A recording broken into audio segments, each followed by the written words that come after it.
Good evening, everyone, and welcome to Becoming an Actor with David Siracusa. So this is my first show since leaving the Tan Talk Network and entering my new studio. My new studio is here at the K75 Stunt Academy. We've already seen lots of videos online, I'm sure, of people working out, doing stunts. If you haven't been to the studio already, you need to check it out. We also, in here, of course, we have that beautiful light right there was donated to us by Joe Avila.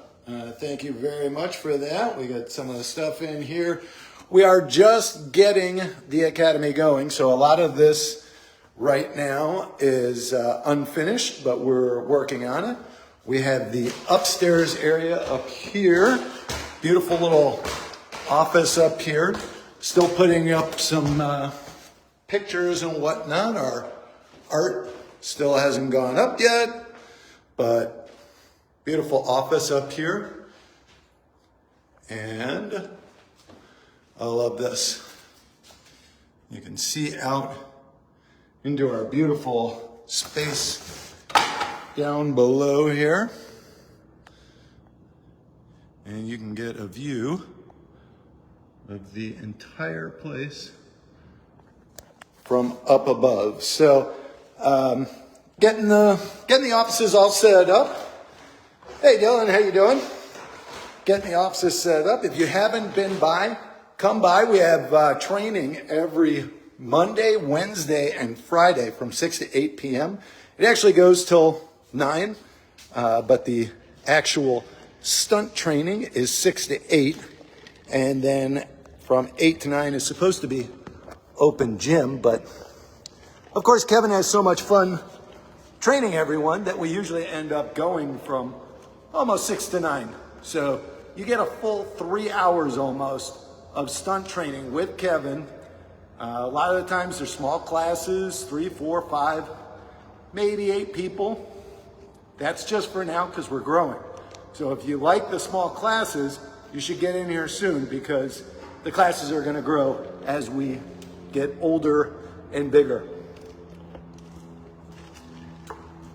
So far, we already have our first couple of students. Emma was the first to join the crew, and Pong was the second one to sign up. And now we have the whole Harris family. I'm terrible, absolutely terrible with names, so I apologize. It's Jess, Jesslyn, Jaden, and Justice. So I got the whole group there, and I'm sitting so far away. As soon as the knee is healed, you're going to be there. I love it, Dylan. We will be looking forward to that. Thank you so much.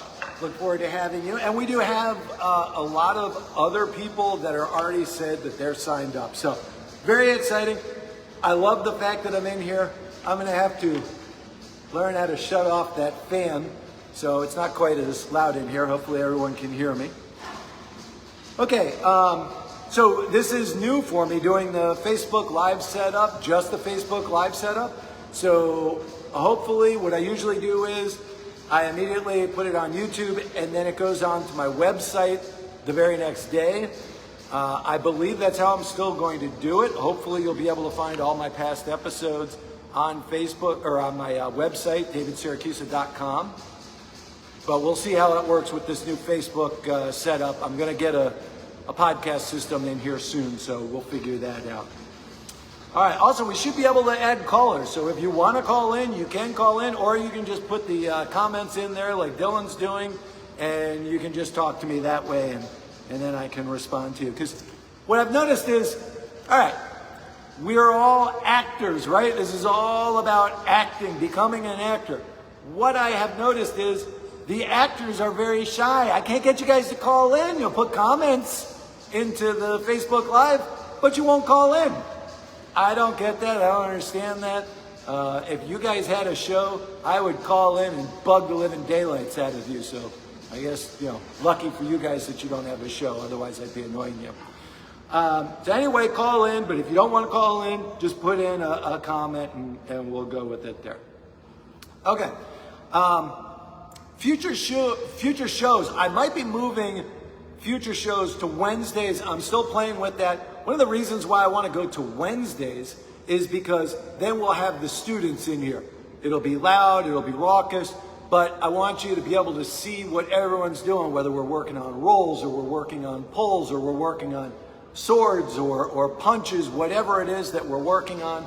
A couple of people have either written or called or messengered and said, what classes are you doing? I want to be there for this class or that class. Well, this is going to work kind of like your typical karate class or a boxing class. When you come in, we're going to have something set up for you. And when I say we, obviously I mean Kevin. Kevin's going to have something set up for you. He's going to say, today we're working on kicks, we're working on rolls, we're working on this, we're working on that. The next time you come in, he's going to have something completely different set up for you. So it's kind of tough for me to say, we're going to work on this on Wednesday and that on Friday. Kevin is moving us through it, and he's coming up with different things every time. Now, the nice thing is that you never know what you're going to get when you come in there, but Kevin looks at it and says, okay, here is the level of experience for each person, so we're going to craft it around that. Because if he's planning on doing something very difficult or advanced, and then we have 5 people come in that are new, it's not going to work out. So we want to set it up and keep it flexible enough that Kevin can do what Kevin does best. And that is, he will set up a challenging workout for you every single time. Trust me, you're going to love it. Everyone that's been here has had a blast with it. And it's you're going to get a workout. So I know Kylie said, I didn't know I was going to get a workout of it. I thought it was going to be a little bit less of a workout. It is a workout. So be prepared to run, to do the high steps. What? Zach, what do you mean you wish you could do it? Of course you can do it. They're all jacked up. You're not jacked up. You can do it. I don't even know what you're talking about there, but you can do it. Get in here, man. I don't want to hear those excuses, especially from you. Ooh, look at me, I'm Zach, I'm huge. Get in here. You can do this stuff. Kylie was in here running around doing this stuff. Lexi was in here. I'm in here. I'm 53 years old. If I can do it, I know you can do it, Zach. You're like 25 or something. All right. So I'm trying to figure out whether or not I'm going to do Wednesdays or not, but I'll try and give you an update if I end up having to move it. Okay, Meg Ryan was in here the other day. That's another really good reason that I want to do this here, because this isn't just about getting trained. This is also about getting jobs, right? Because the whole reason that we're doing the stunt training, the whole reason I started this here is because right now, when the films come to Clearwater, when they come to Tampa, when they come to the Pinellas, Hillsborough, Polk areas, they don't have a huge stunt group that they can pull from.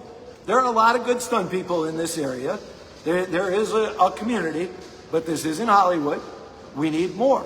And it's not just the main performers, right? We need more than just the main guys. We need people that when they come in and they say, hey, we need 5 people in the background that can take a hit. We've got people that we can say, oh yeah, what are you looking for? You looking for ladies? Oh, we got Pong is fantastic. She will look so good doing this. Don't worry. Bring her on your set. Oh, you want someone younger that is female? Okay, we've got Emma Tibbetts.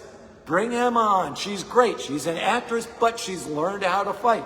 Oh, you need someone who can fall? Okay, Sean Lawrence was in here the other day. He was practicing. He's been doing it with us for 3 months now. You need someone to do kind of a fall gag? He's crazy. He's so good at it. He can do the rolls. He can do this.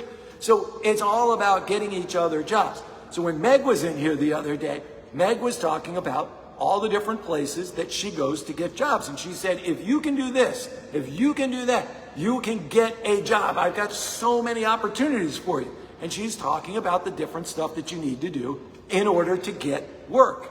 So if you're an actor or an actress out there and you're thinking, well, I want work, I don't want to do stunts, I just want to be an actor or an actress, that's fine. Come in here, train for a little bit.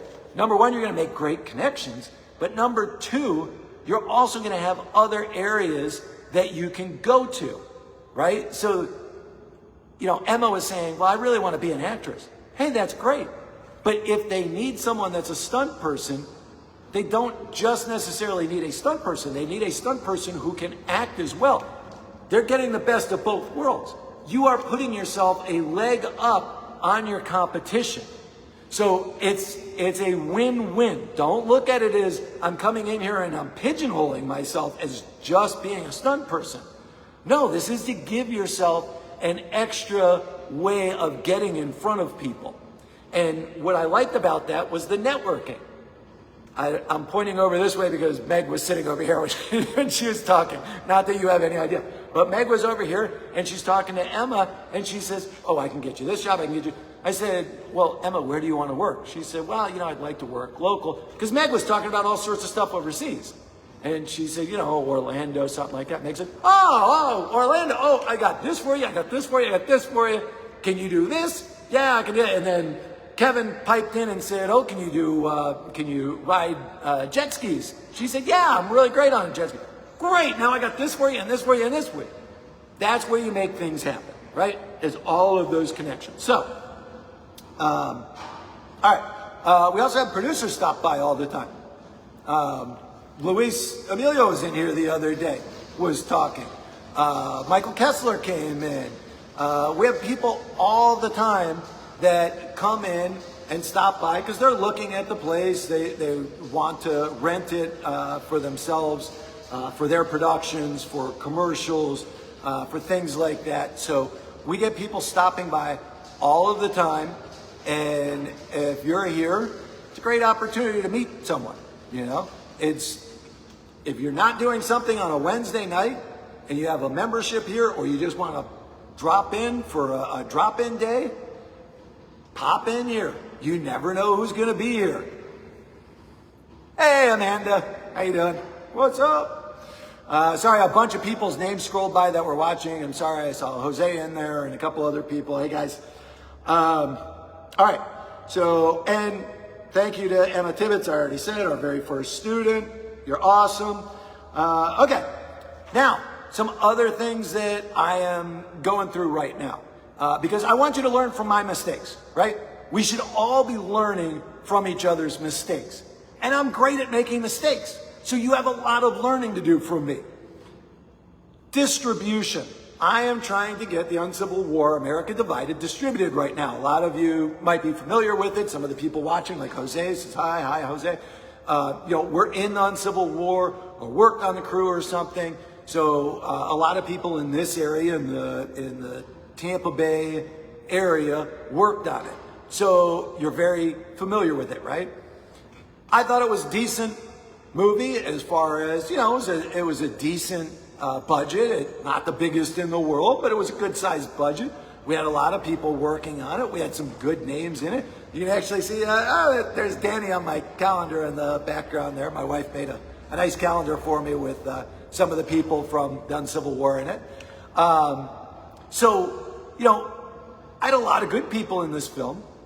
And yet, I am now jumping through hoops to try and get it released somewhere, anywhere, right? This is the bane of existence for all of us that are in the industry. We're all trying to get to the next level. How do we, either in movies that we're in, how do we get seen on the big screen? How do we get into these TV series? And it's always difficult, right? I'm going through it. There's no book out there. It would be so much easier if there was like a Bible or something that said, this is how you get your movie made. This is how you get it into the theaters. This is how you get it onto Hulu or Amazon. So I'm going through this right now. And one of the things that everybody keeps out, get distribution. Like just Dave, just walk out the door and go get distribution. It's so easy. It is not easy, believe me. If it is, no one has shared the secret with me yet. And I'm angry at you. If you know it's easy and you haven't shared the secret with me, then I'm angry with you. If you're watching, I'm upset at you. But it's not. So, and I'll give you an example, and this is what I'm talking about. So, I've gone out there a bunch of times, and I'm like, okay, all right, I have figured it out. Now I finally got it. This is what I need to do. I need to do X, Y, Z. And someone agreed with me. Yes, that's what you need to do. That is it. You have figured it out. Now, 2 minutes later, somebody else is going to walk through that door, and I'm going to say, hey, you know what? This is what I'm doing. And somebody else, talking to them the other day, and they totally agreed with me. And they're going to say, what are you, an idiot? Why are you doing that? No, don't be ridiculous. You don't want to do that. That's the worst thing you could do. It's frustrating. I know if you're in this industry, I know if you've tried to get into the next Netflix movie, or you've tried to get onto Cobra Kai, or whatever, Tulsa King, whatever, you're trying to get on set, background, actor, crew, I don't care what it is. We've all been in that really tough spot of trying to figure things out. And somebody's posting something on here. United Film and Television Artists Inc. screens films on the big screen monthly. Oh, very cool. Okay, thank you, Amanda. So for those of you not familiar with them, such as myself, UFTA screens films on the big screen monthly. If you're still listening, Amanda, where is that they're screening them? See, that's the sort of good information that we need, right? Share more stuff like that, please. Because right now, literally, I spoke with somebody. They were recommended to me by someone. And I said, oh, this is great. They're going to help me out. Seemed like a reasonable price. I said, okay, yeah, I'm going to sign with you. Then literally 3 days later, I think it was Luis, walks in and is walking around in here, and I'm talking to him. And I said something about, oh yeah, they're going to help me to get on Amazon. They're going to do this, that. And he said, Amazon? At Full Sail, we laughed at that because that's like the easiest thing in the world is to get on Amazon. Why? Who cares? To get on Amazon? That's not impressive. Okay, all right, I don't know that. To me, I thought, okay, it was worth a couple of dollars to have her help me get my film on Amazon, to do it the right way, meaning that if there's a way to get better exposure, if there's a way to put in keywords or something, that she was going to assist me with that. And now he's, no, that's easy. That's what I mean. Every time you think, okay, I have discovered this is the best way to do it, someone else is, that's not necessary. You don't need to do that. And Fort Myers, thank you, Amanda.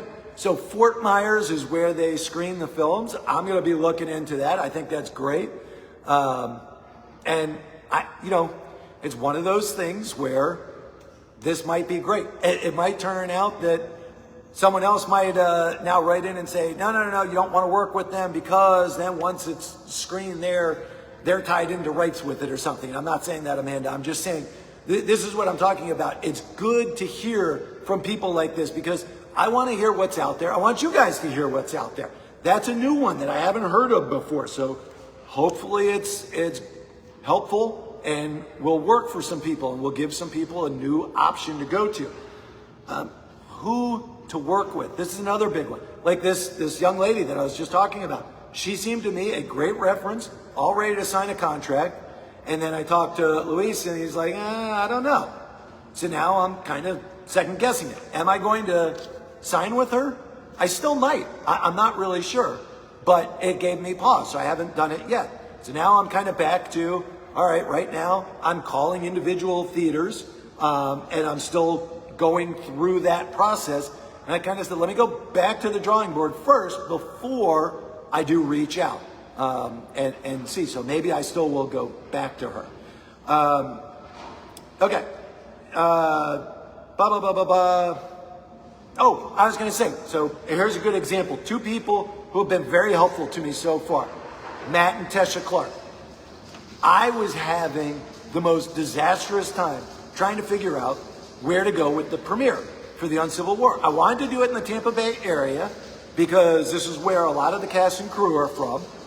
It's kind of central to most of the group that we hired, hopefully. I believe that's true. And because I like the Tampa Bay area, I wanted it to be Pinellas. So I tried with one option first. Couldn't get anywhere with it. I was very frustrated. Really wanted to secure that location. Couldn't get it done. Then I was into the next stumbling block. Finally, Matt and Tesha came through for me and said, reach out to Amanda Hinch. I want to get her name right. I don't want to screw it up. Reach out to, Dawn Hinch. Dawn Hinch from AMC. Dawn was fantastic. Immediately got back to me and said, what do you need? So we're now set up to go to the AMC Sundial. AMC Sundial is great for local artists. I always knew that they worked really well with the Sunscreen Film Festival. We just had Brian Williams on a couple of weeks ago. He was talking about how they did a great job for him. They do a great job for him every year. So now, because I've got some good people to go to, like Matt and Tisha, I can go to them and I can ask for help. I was able to lock it in. So it's difficult, though. It's difficult to find these people. That's where the networking comes in. And I saw somebody, I didn't see who was that put the comment up earlier, but they said networking is the most important thing. I agree 100%. Networking, so important. Okay, so Dawn did get us the premiere all set up. So that's May 28th at 7:30. For people like Jose and Zach and anybody else who's watching that was in the film, if you were on set for one day, you get a free ticket to the film. Now, here's the thing. The tickets are only $10, but I get it. Every $10 counts. So, obviously, I would love the $10 for anybody that buys a ticket. But if you worked on the film for even a minute in some capacity, the tickets are free to you. We haven't gotten the link together yet, and we haven't figured out how we're going to determine the cast and crew that get the free tickets, but we'll get that together soon. Okay, all right, so more issues with, how do you get the word out there? If you right now have a movie that you've worked on, that you're trying to get it out there, how do you get newspapers and TV news to put the word out for you? How do you get them to do an article or a news segment on your movie? How do you get into the movie theaters? How do you get people into the seats? Once you get it into the movie theaters, I'm going to pay out a lot of money for movie theaters. Hopefully, some people go see the movie and I get some or all of that money back. I'll probably just get a portion of it back unless my wife is watching. Then we're going to get it all back in plenty. But any filmmaker will tell you, you basically are not only working for free usually, a lot of the times you're paying to be in this wonderful industry that we're in, right? So one way to do it is just muscling through it. The other way, again, is finding people that will help you. So one of the movie theaters that I'm putting it into, we're putting it into the Burns Theater down in Sarasota. And that's going to be Friday, May 31st, Saturday, June 1st, and Sunday, June 2nd. Now, the cool thing about it is the woman that I spoke to there, Trisha, was fantastic. Now, of course, she's trying to get people into her theater as well, but she seemed like a super nice lady, very interested in helping, right? So she starts telling me, oh, this is great. You know what would be wonderful is if you were there for a Q&A. If anybody that was in the film or a part of the film, if they could be there for a Q&A, our people that come to the films in our community absolutely love that. Heck yeah, I'm going to be there. I'm going to be there Friday, Saturday, and Sunday. You better believe I am. That's fantastic. I would love to be a part of that, right? That's great for us. When I say us, anyone involved with the Uncivil War, right? Because we want as many people as possible to come see the film. If you are in the movie, you want to be seen on the big screen, right? So you better believe I'm going to be there. So I loved her giving that information to me. She said, I asked her, I said, hey, do you know any local reporters that might be interested in a story? She said, oh, I got a great guy, Wade. He works at the Herald Tribune. He would love this. He does great articles for us all the time, wonderful segments. He would be happy to do something for you. So ask for help when you get a chance. If you're setting up with a theater, talking about AMC Sundial, I asked them, hey, can we put up a movie poster in your lobby? They said, yeah, that's fine. You can do that. We'll let you do that. I asked about putting up something else out front. Doing my radio show from there on that day, an hour before the show. They said, we'll get back to you on that. But ask for help, especially if you're going to pay to be in a movie theater or something. You're already doing something for them. Ask them if they can help you out back, right? Trisha then gave me unsolicited. She said, oh, you know what? We also have a newsletter that goes out to thousands of people that have memberships with us. We're going to put it into the movie newsletter for you. Oh, and we'll also let you put up a movie poster. I didn't even get to ask her that. She threw that out there because she wants the movie to be successful as well, right? So it's tough sometimes to find the people that can help you, but when you find someone that's good like that, like the first location that I went to that I really wanted to have the film at, and I don't like to say the location name because I don't want to call anybody out, but I worked really hard to get into that location, and they just did not give me any information. They wouldn't get back to me. They wouldn't help me out at all. So now we're at the AMC Sundial because they were very responsive, they were very helpful, and they worked with us. Burns in Sarasota, I'm so excited to be working with them because they gave us a good rate to get in there. They were very helpful. They want us there. Trisha gave me all these great ideas. When I asked her for help, she was like, yeah, let me throw this out to you. I'll make a personal connection for you between you and this reporter. If I called this reporter out of the clear blue, he's not going to be terribly excited to talk to me. He probably gets people all the time saying, hey, will you do an article on me? Yeah, great. That sounds awesome, right? But as soon as you have a connection, someone that knows them and says, hey, you should talk to Dave, you've got to make those connections, right? That is huge. So I'm very big on that. I come from a sales background. Connections are huge. Make the connections. Okay. And yeah, that's a big reason now why I push the film festivals and the industry events like movie premieres. Cameron Brumbelow just invited me to an event. This is a great example. I see him on sets all the time, but I see him at movie premieres. I see him at film festivals. He's like, I always say Lexi is on set. If you're on set someplace, you see Lexi.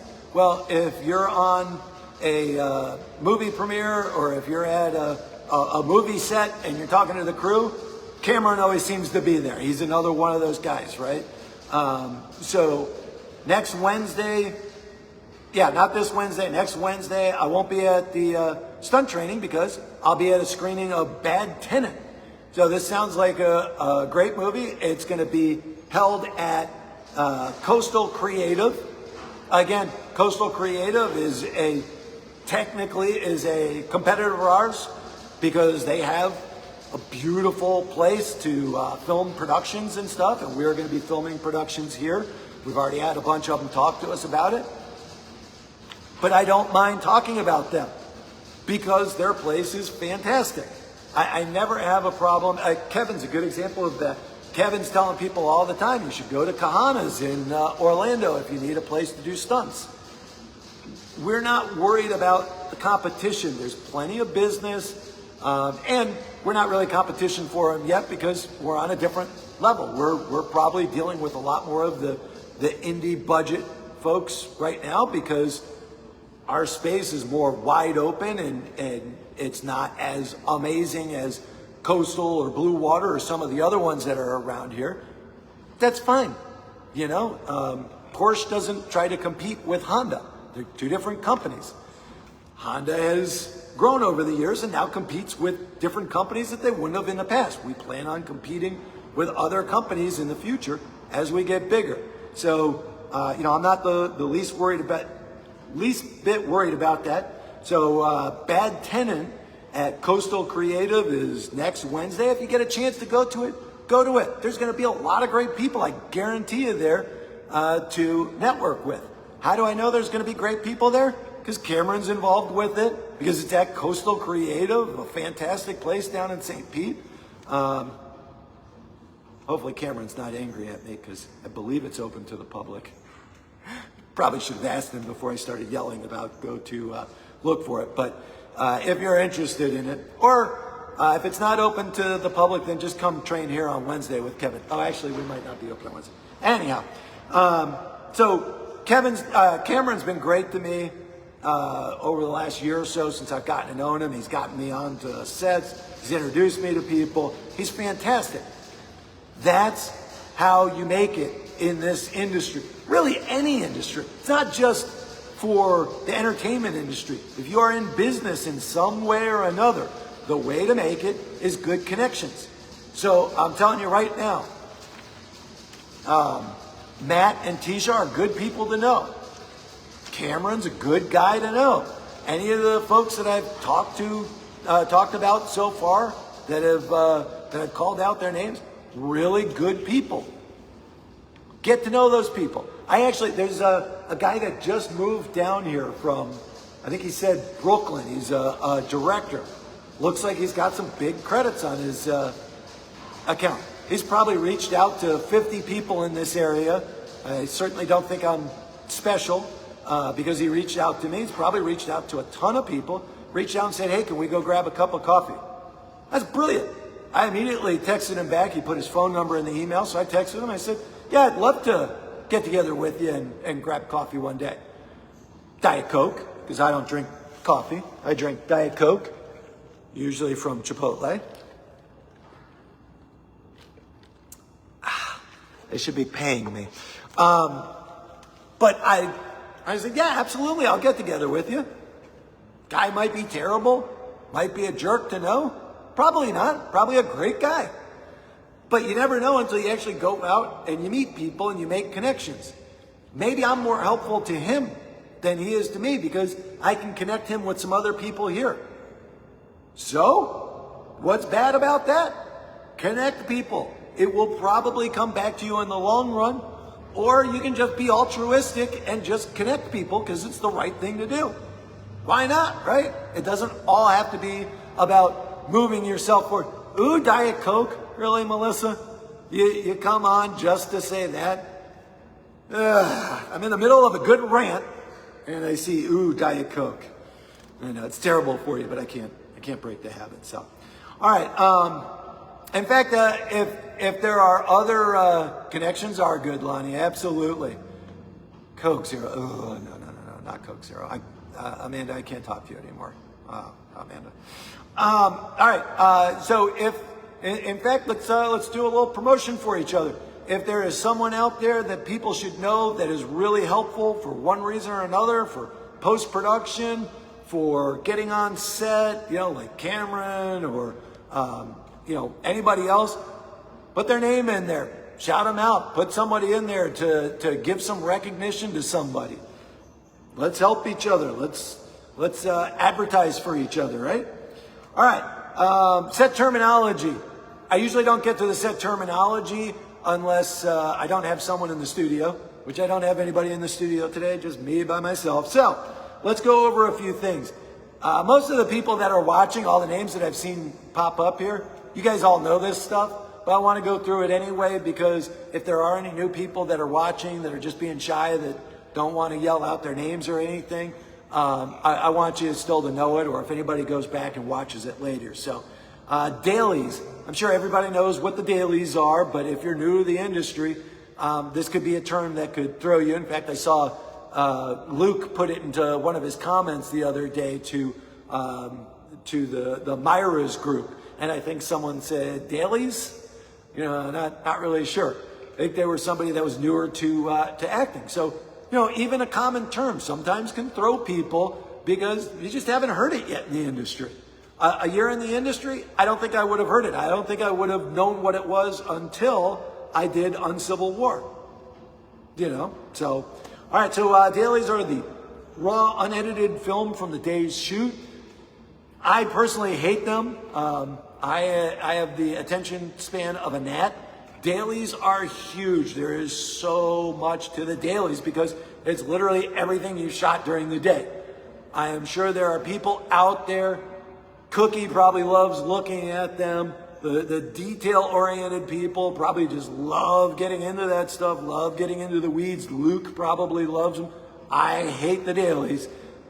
But I do really love, when I am shooting, to be able to look at the playback and see how my acting is going. Same thing when we're doing the stunts out here.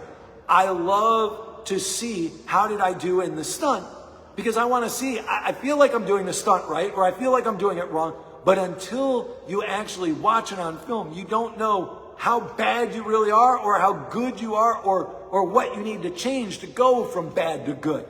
Same thing when I do my ninja training. Again, the jungle gym right up the street from us. I shouldn't be promoting them because they're technically competition, but I still go twice a week to that place because I absolutely love it. And when I go and I try a new trick there, one of the ninja tricks, I always watch the video, and it's amazing how much better I am right after I watch it. Amanda agrees with me. Obviously not about the Diet Coke, just about the Coke Zero. So we're back to happy again, Amanda. I'm talking to you again. All right. So the dailies, though, extremely important for the director, the DP, the producer, the actors, because it shows what's going right. Like I said, what's going wrong. If you need to reshoot, and it's all about you're grabbing that information out there. That's where you're getting that footage to edit, to put together, to give you that final film. But it's the raw, unedited film. Those are your dailies. Your shot list. This is DP heaven, right? Everybody director of photography, director of photography would love the shot list, the list of shots you need to get during filming. It is extremely important to check off, because the last thing you want to do is get to the end of the day and look at the shot list and you're like, we didn't get fill in the blank. Because whatever you didn't get, that actor or actress probably already left set. You might not have the setup for the crew anymore. Someone might be out of the makeup that you needed them in to shoot. It is a disaster if you miss something. Very important that you have one of those very detail-oriented people that I was talking about earlier, watching that closely, making sure everything is checked off on that shot list, making sure that you do not miss anything. It usually includes pickups, camera angles, movements, camera movement, location, setup times, notes, so much stuff. And very important that it is kept very tight and followed to a T. Lonnie agrees with me. Thank you, Lonnie. It's all right. I just got it off the internet anyway. So, all right. Eyeline match. What are you actually looking at? So that's an editing technique. Makes it appear as if the character is looking at an object by showing the character looking at something, followed by a shot of the actual object. So it's a cute little editing technique. So regardless of where you were, so if I'm here when I am talking to, we'll use Daniel Roebuck, because he's in the background right here. Hi, Daniel. So if I am looking at Daniel here, and I am talking to him, but then Daniel moves in the scene, or let's say Daniel then gets called away to makeup. The focus is on me, we're getting my close-up, and Daniel says, oh, goodbye, Dave. I've got to go to makeup or wardrobe. He gets up and he leaves. Now, where is my eye line going? My eye line needs to stay where it was focused. I need to be focused on where Danny was sitting so that it still looks the same. Or, let's say it's not an actor over there. Let's say it's an object. So you can cheat it. I talked about that a couple of weeks ago, cheating it. So I might be looking here. The object might actually be over here, but the camera sees me looking this way. And then you show the object so they know, so you know, even though the object in reality is over here, you show the eye line, and then you show the object and you say, oh, he's looking at that vase or vase, whatever it is. Lonnie says use a stand-in. Yes. In fact, we had a stand-in here last week. I met her on the set of Mother Nature. Oh, I'm so sorry. I am terrible with names. Sweet lady. Oh no, I'm so sorry. I can't remember her name. She was a stand-in for Mother Nature. She's going to see me next week or this week at K75, and she's going to kick me really hard because I couldn't remember her name. So sorry. Okay, I'm terrible. Anyhow, so yes, you can use a stand-in. That's always possible. So you have someone that's basically Danny's build, and producer says, okay, here is Daniel Roebuck. He is now seated here where he was before. So keep your eye line there. Very important that you're focused in the same spot so it doesn't come off looking awkward. Thank you, Bonnie. I didn't see that on Google, so thank you for adding that in there. All right, storyboard. Series of drawings that form a vision. Got the low battery warning. I'm not used to having to deal with that. All right, so the storyboard is a series of drawings, a visual representation. This is what gives everyone an understanding of what the director and the director of photography want. This is the vision for the movie, right? Sometimes you see it written down in the script, and I've done this. I've walked on to set many times thinking, oh, you know what? They want me angry here. It said something about being angry, but then you get on set and they're like, yeah, okay, we want anger, but we don't want like crazy, mad, and enraged anger. We want like simmering anger. But you didn't really get that from the script. The storyboard kind of shows a little bit of how the scene is going to unfold, how it's going to develop, where everybody is in the room. It helps you to visualize it a little bit better. And sometimes it helps you to understand a little bit more of what's going on. Melissa says, who's responsible for the storyboard? Well, it's not me. If you've ever seen me actually like hand draw something, it's not me. But it can actually be hand drawn or it could be done with a computer. But usually you're going to have either the director of photography or the director take control of the storyboard, or the writer could get involved. Now, I've heard some people argue about the writer. That was Lonnie throughout, maybe the writer as well. I've had some people complain and say the writer should write the script and then release it. And I've heard people say that's an argument about having the writer as the director or director of photography because you don't want them,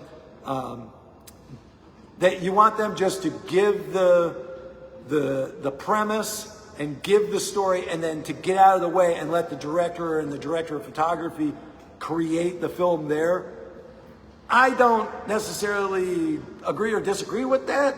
I think all of them can be involved. I'm sure there is a point though where you have to ask the writer to step back because you don't want the writer. It's kind of like having the parent of a child come into a classroom and start helping the teacher to teach all the kids. Like, no, you've brought the child into the classroom. Now the child has to be taught by the teacher. There should be some input from the parent, but at some point the teacher has to also be able to teach. It's a delicate balance, right? You can't have the parent just say, teach them whatever you want.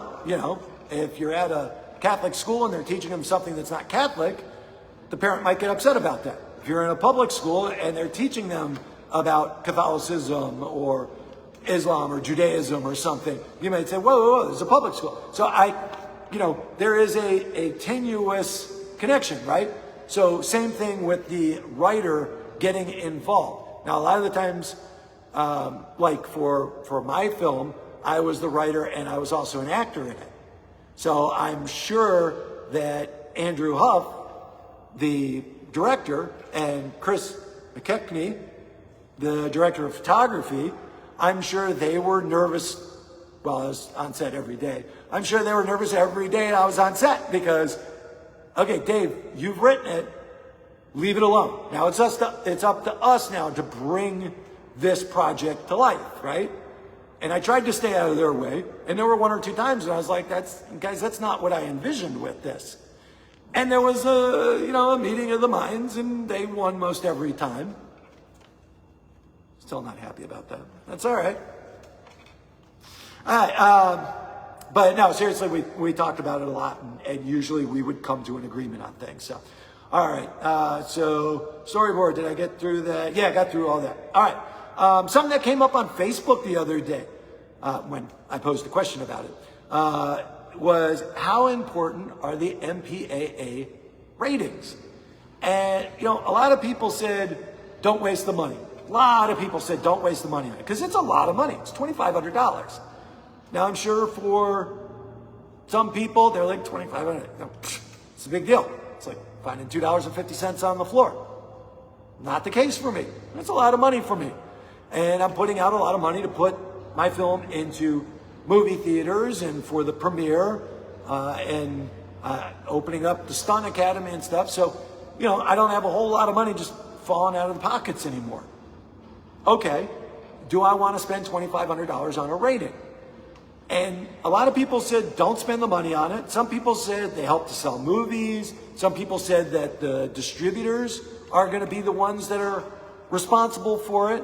Some said, don't worry about it until a distributor tells you to get it done. And some said, just bite the bullet and do it. In today's world, number one, I'm thinking, okay, in today's world, you Google something, you kind of know almost immediately, I want my kid watching this movie or I don't want them watching it. In the 80s and the 90s, I get it. My parents, when Grease came out, my parents said, ooh, that's rated R, you're not going to it. I don't think they even knew what Grease was when they said I wasn't going to see it. But they knew, okay, it's got an R rating, it's got Travolta in it, you're probably not going to see that. And I didn't go see it until later. In today's world, I kind of wonder how important the ratings are. Now, as a good parent, yeah, I think you should look at ratings. I think they do have a place. Do I think that I personally want to spend $2,500 on ratings? I think that might be a bit much. I was suggested to try the Indie Film Classification Service, IFCS. And I talked to the owner of IFCS today. Great guy. Again, I told you guys I was terrible with names. I wish I had gotten your name. I've been chatting with him. An English fellow, lives in, I think he said Milwaukee. Super nice guy. I've been chatting back and forth with him and talking about MPAA versus not rated or versus this one, the IFCS. And I told him, I said, this looks really professional. The Indie Film Classification Services looks very professional. And to me, I think it's subjective, Lonnie. To me, the IFCS seems legit. Now, the problem is, I don't think he's publicized it enough. They've been around for like 20 years. But I don't think he's really gotten the word out. I said, I'll promote it because it's free. And I told him, you should be charging something. $20, $15, $30 for a full-length feature, $20 for a short.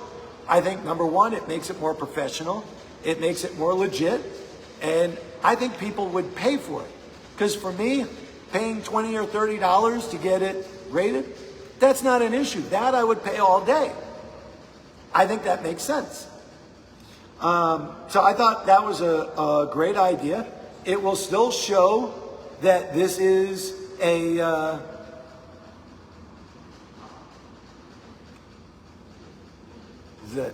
oh, RJ. Hey, RJ. Thank you, man. Appreciate it. I couldn't see who that was at first. So yeah, I think it's great because you're going to get that rating on there. Okay, it's not MPAA. Does it really matter? Is MPAA that fantastic an organization that if they say this is mature audience, that the IFCS can't say we think maybe it's mature audience or maybe just under mature? What makes MPAA the undisputed decision maker in that, right? maybe we give this indie film classification service a try and we see if it works. Maybe they're terrible at putting a label on there, but they might be really good, and it might be another option. Because look, indie film people have a lot of crazy expenses. It is not easy to make a film. RJ knows that. Hey, he did a great film here locally over in Tampa. I was very happy to be on set for that. I was just a lowly PA for that one, but my business partner Cookie was on it, and she did a fantastic job on it, and she asked me to help out, and I was happy to do it because I love helping out other filmmakers. I was very happy to help out there, and I love being on set, right? But it's expensive, and you know, it's tough to cut corners, because as soon as you start making a film, you say, oh, you know what? Okay, well, on sound, we're gonna cut. Oh, no, you can't cut on sound. I've said this a million times. Can't cut on sound. Sound is the most important thing. Oh, okay, all right, well, on the lighting here, we'll just, you know, you can't cut lighting. Lighting is so important. If you can't see it, it's gonna be terrible. Oh, okay, well, all right, instead of getting this great name, no, you've gotta have Daniel Roebuck, and you got to have Musetta Vander. They're the greatest actor who's on the planet, and you got to have them, and you got to get all these great people in the film. Okay, so where do you cut? There has to be some place, because there isn't this unlimited spring of money. It's tough to find that money to produce stuff. So to have a great option like the Indie Film Classification Service, I'm willing to give you guys a shot, and I hope other people are as well. Classes are the key to a successful actor. I agree with that. I can't see who said that. Ian said that. Yes, Ian, classes are very much a key. I agree 100%. It's tough for actors to find the time, to find the resources to do it, to pay for classes, but I agree it is definitely something that you have to do. If you can get on set, I always say being on set is the best teacher, but if you can't be on set, get lessons. That's a great way to keep in shape mentally for it and physically, because when you're on set, you learn how to walk into a scene, how to do things properly, and things happen smoothly. If you're not on set, you lose that timing. And it's just like when we come out here and we do rolls and stuff. You're like, a forward roll, I can do that. Oh, but now you have to jump into a crawl, and then you have to get up and you have to run. And you have to do it like an army person. So you have to look intense about it. Now there's a lot of things going through your mind, right? Same thing with acting.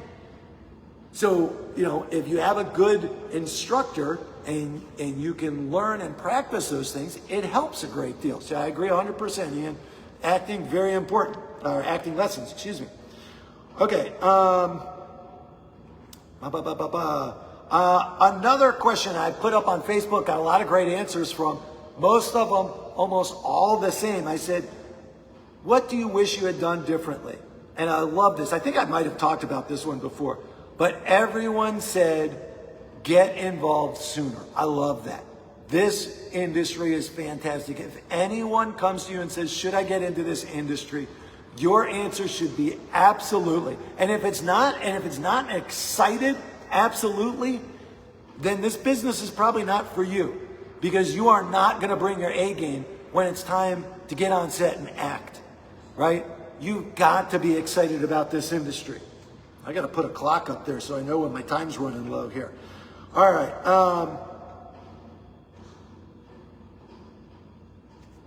Focus on the business aspect. I talked about that. Talked about that.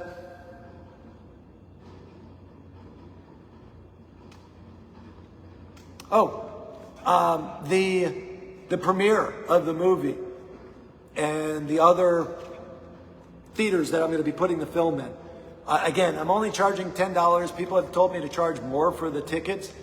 I am more interested in people going out and seeing the movie than I am in making money on the film. Obviously, every filmmaker wants to make money. They want to say, I made $100,000 putting my film out there. Most of us do not make money on these films, preaching to the choir. I know you all know that. The reason I want the tickets to be affordable is because I want to hear feedback. I want to hear what people think of the film. And please do not sugarcoat it for me. If you hated the film, I want to know you hated it and I want to know why. If you loved it, that's great. If you fell asleep in it, tell me. Because I want the honest feedback. I want to know what I did right, what I did wrong. When I'm out playing basketball, if someone tells me I have got the greatest offense on the planet, I know that they're lying to me. I'm a defensive player. So if they tell me something that's untrue, what has that helped me? I haven't learned anything from that. So I want to hear the feedback. If the feedback is positive, that's fantastic, because then hopefully that helps the movie to go further. Hopefully we can get it on a streaming service or something, and that's wonderful. But I want to hear actual, true feedback. Amanda says, I love being on set, whether it's for me or my hubby, my happy place. Absolutely, Amanda. See, more comments making up for the Coke Zero comment. So there you go. Good job. All right. Blah, blah, blah. What else? Hey, that's it. All right. Thank you guys so much for tuning in. Hey, if there was anything else, thanks for all the likes and everything. Hey, Larry Dickinson. If you guys want to hear anything, please let me know. Drop me a line. Tell me what you want to hear me talk about, because I want to talk about the things that you are most interested in. And remember, the stuff that I really want to talk about is the stuff that will help new people getting in the business, or how we get new people in this business. Because the more people we have in this industry, especially in the Tampa Bay area, the better this industry is going to be for all of us. I really, really believe that. Hopefully you do too. Everybody have a great week. Hopefully I'll see you out here at the Academy. And if I don't, get on set and have a great week. Thanks, everybody.